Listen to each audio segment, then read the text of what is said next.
yiwe kubera ubukene. Sasa brother, mimi nataka uniambie kwanza bro, ukikutana na Saido Nyanga ikintu cha mbere umubwira nikiye bro? Brother yangu Saido Nyanga nikutana naye, brother Saido, brother DJ Kisi, brother Super Mario Balotelli, nikumbana nao ya kwanza nitawaambia nisaidie juu napiga sana brother zangu, napiga sana nateseka vraiment brother bro. Nateseka brother watakusaidia pole sana bro. Nateseka bro. Nisaidie mnisaidie. Nateseka brother acha kulia bro. Mnisaidie nateseka sana brother wangu. Bro acha kulia watakusaidia bro. Sana big bro. Brother pole sana brother. Acha kulia big bro. Bro acha kulia brother. Bro acha kulia bro. Brother guca nta muntu byanditswe yuko azoba guca, ariko ndazi yuko one day twese tuzoronka kandi ibintu bizogenda fresh brother. Oya big bro. Oya big bro. Acha kulia brother.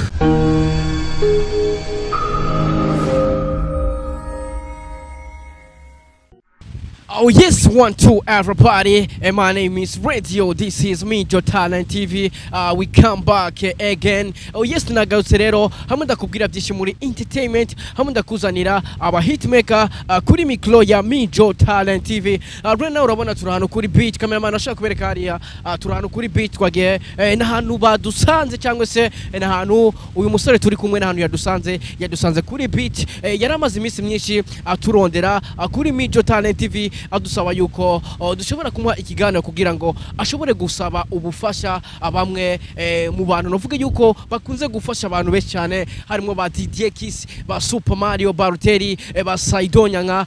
Novuga yuko yadusanze kuri Safi Beat, niho turi muri aka kanya. Byabaye ngombwa yuko rero tumukoresha interview kugira ngo ashobore kurungika ubutumwa bwiwe bushikire abo yifuza, ba Saido Nyanga, ba DJ Kiss ni benshi cyane. Reka tumwakire kuri micro ya Mijo Talent TV. Brother vipi sasa bro?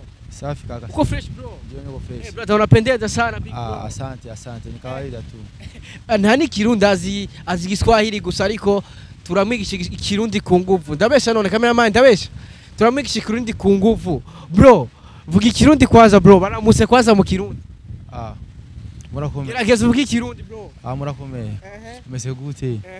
Nje na mese bon vraiment, nje na mese fresh vraiment. Igese bakwita gute bro? Nje naitwa Pomi. Naitwa Pomi, yeah. Pomi ubahega Pomi? Ubahe. Unaishi wapi Pomi? Nje ndabaye muri Kinama. Quartier Bururi, barabara ya 7 number 28.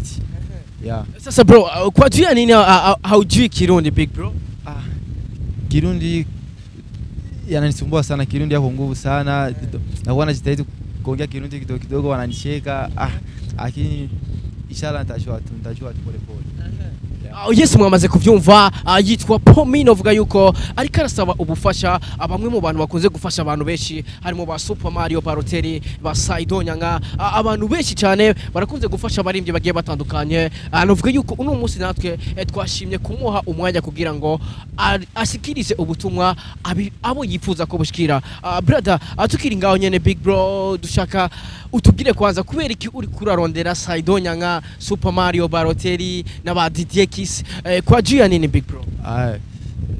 Na usalimu kwanza kwenye wanapatikana sasa hivi Super Mario Balotelli, Saido Nyanga, DJ Kiss, na usalimu kokote wanapatikana.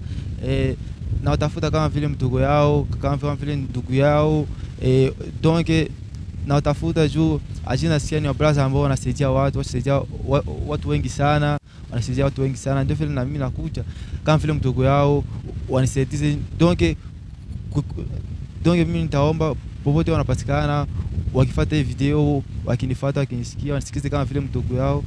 Nataka tuonane ili tuongee, najulishe kitu gani nataka niwaambie, kitu gani nataka tuonane. Kama donc wanisaidize, wanipe na hiyo fasi, wanipe na muda, wanikaribishe fasi kama vile mdogo yao anataka kuongea na brother zake.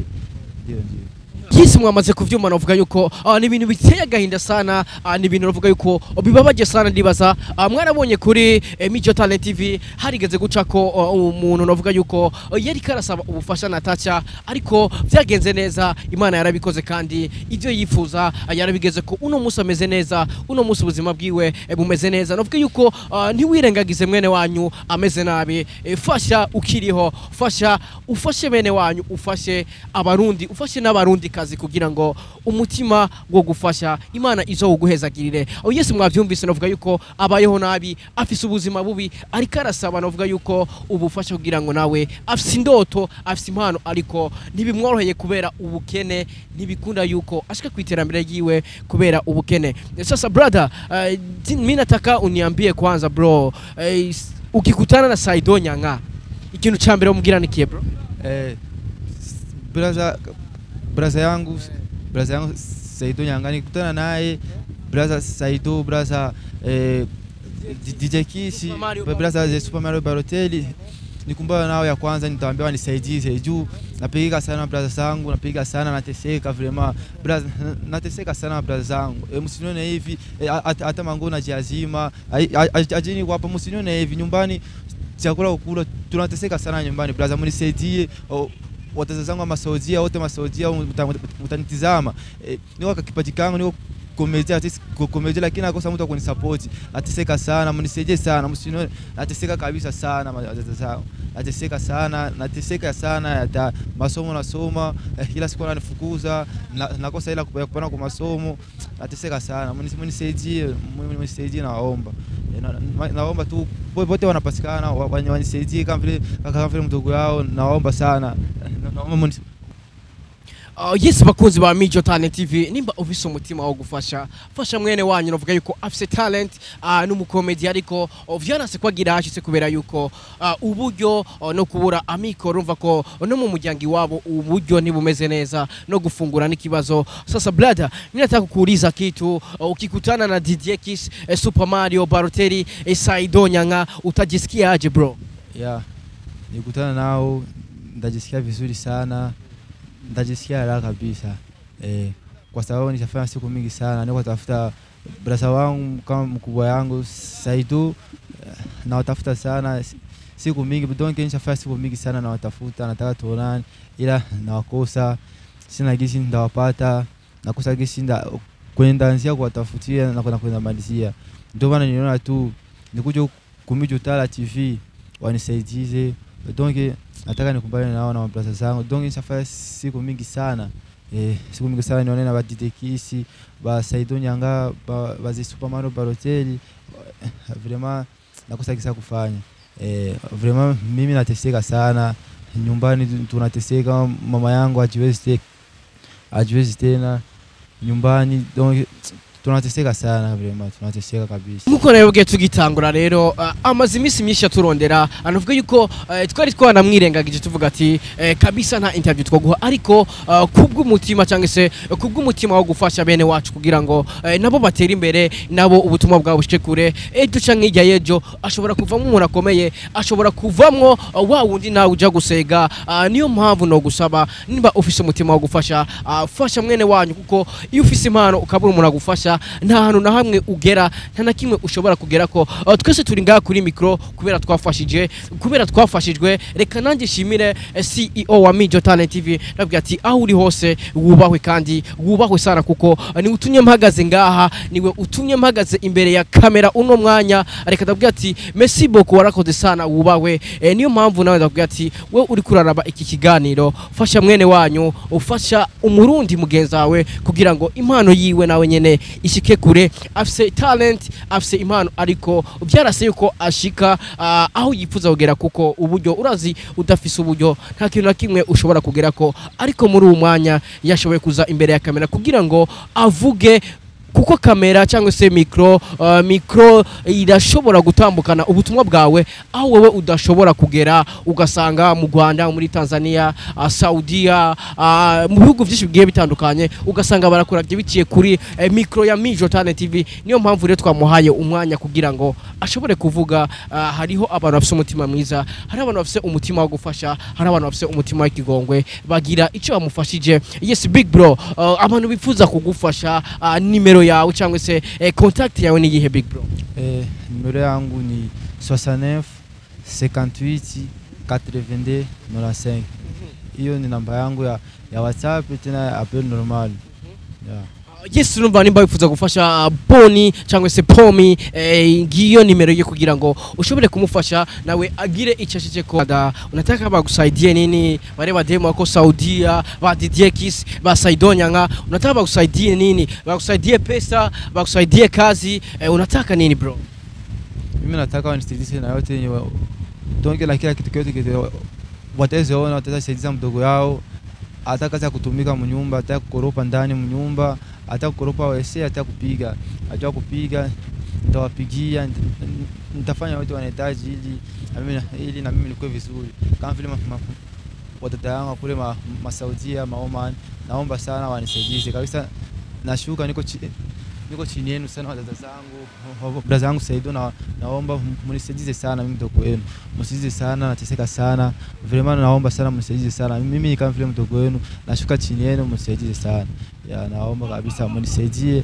Ajina tu kazi yote mtataka mnanipatia, kama nakutumikia ndani mnyumba natumika, kama nakufanya yote mnataka nafanya ili tu na mimi niishi vizuri kama wengine. Afu na nyie Mungu atafika na wabariki surtout sana watata zangu wa Saudia, mnisaidie kila wote mnatanitazama, atazame mdogo yake anisaidie, ila Mungu atambariki bro. Nateseka bro, brother watakusaidia pole sana bro. Nateseka bro, mnisaidie nateseka brother, acha kulia bro, mnisaidie nateseka sana bro, acha kulia, watakusaidia brother, mnisaidie brother, nateseka watakusaidia bro, acha kulia brother. Saido Didier Kiss watakusaidia brother, acha kulia bro. Nateseka brother, Pomi acha kulia brother, brother watakusaidia bro, acha kulia nateseka brother, brother acha kulia brother, brother Pomi brother nateseka. Yes, bakunzi ba Mijo Talent TV nayo kwamarira ni menshi, navuga yuko birababaje kugira impano kabura umuntu agufasha, birababaje kugira impano kabura aho yerekanira, niyo mpamvu ubona yuko amarira abaye menshi. Brother pole sana big bro. Asante brother. Oh pole sana, tutakusaidia brother. Brother nateseka brother, msaidie brother wangu, msaidie. Pole sana bro. Brother pole sana brother, watakusaidia bro, watakusaidia brother. Yes, bakunzi ba Mijo Talent TV amarira abaye brother, pole sana bro. Brother pole brother, nateseka sana brother, nateseka brother, msaidie Saido Didier Kiss, msaidie kwa Mungu, msaidie. Brother pole sana bro, pole sana bro. Brother nateseka brother, msaidie. Bro Bambi, Saido msaidie kwenye Mungu brother wangu, naomba msaidie, niko mdogo wenu, nateseka, msaidie na mimi.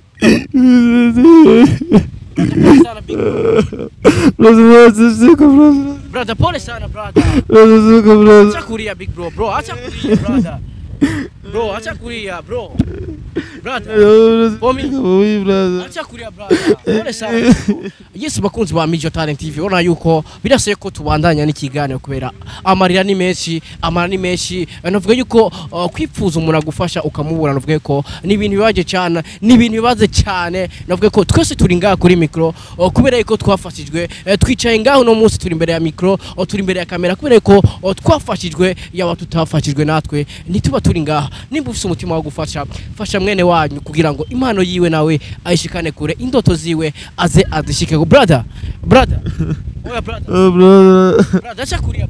Nateseka sana brother. Sasa hizo mwisho kwa Mungu niko mtogoni. Brother umunsi umwe bizokunda bro. Nibaza yuko nta muntu yavutse guca, nta muntu byanditswe yuko azoba guca, ariko ndazi yuko one day twese tuzoronka kandi ibintu bizogenda fresh brother.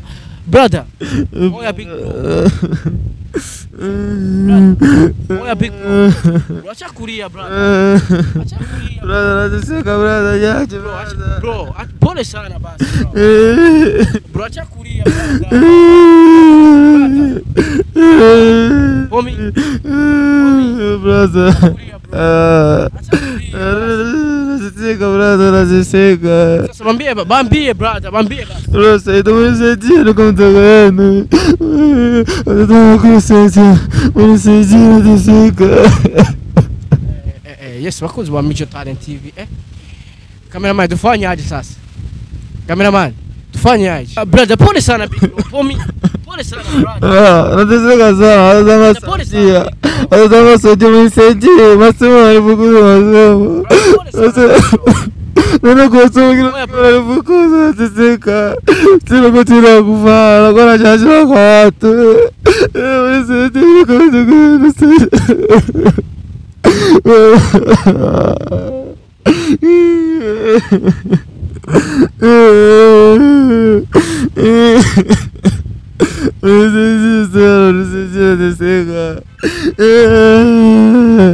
Yes bakunzi ba Mijo Talent TV ona yuko n'ikiganiro byase ko tukibandanya kuko amarira ni menshi nibaze yuko muri ko murabibona amarira ni menshi kugira impano cyangwa se kugira talent ariko bikankaye ko ushikana impano yawe kure akubera kubura abagufasha akubera kubura uburyo uravuge ko nibintu bibaje cyane nibintu bavuga yuko na wewe ahuri bitokunezera ufise impano ukabura aho yerekanira kubera uburyo bukeya kwishuri arirukanwa navuge ko gufungura ni nabi navuge ko ni muzu yavuze yuko arizo bamugabira kugira ashobore kwambara ndakubwije ukuri aturondeye imisi mishi kuri Mijo Talent TV ariko no munsi twavuze ati ntitumwirengagize reka tuwe umwanya kugira ngo nawe avuge hari gihe usanga hari abantu bafite umutima mwiza hari abantu bafite umutima wo gufasha niyo mpamvu twamuhaye umwanya kugira ngo wewe uri kurikirana Mijo Talent TV wewe ukunda Mijo Talent TV wowe ukunda impano z'abarundi kugira ngo ugire icyo ukoreye mwene wanyu ugire icyo ukoreye umurundi mugenza kugira ngo nawe ashobore gutera imbere yes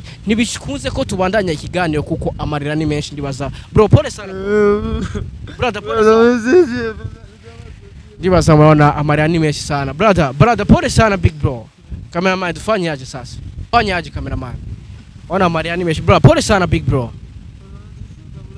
brother agese bakunzi ba Mijo Talent TV reka ndagushimire ukurikanye iyi interview ntibagire kugira subscribe kuri Mijo Talent TV wabikoze big up sana wotarabikora reka ndabwira ati bikore rwena kugira ngo natwe uduteze imbere natwe turakeneye ubufasha bwanyu kuko ni mwebwe ba boss mudahari ntaco twokora ni mwebwe mutuma dukora ni mwebwe mutuma twiruka mudahari rero ntaco twokora wabikoze big up sana wotarabikora please bikore rwena fasha mwene wanyu kugira ngo nawe impano yiwe igere kure afite talent ariko vyarase kwashika aho yifuza kubera uburyo bukeya kubera amikoro makeya ni Mr Radio kuri mikro ya Mijo Talent TV Pomi pole sana big brother pole sana bro brother pole sana big bro pole sana brother oya Pomi pole sana bro cameraman kata basi brother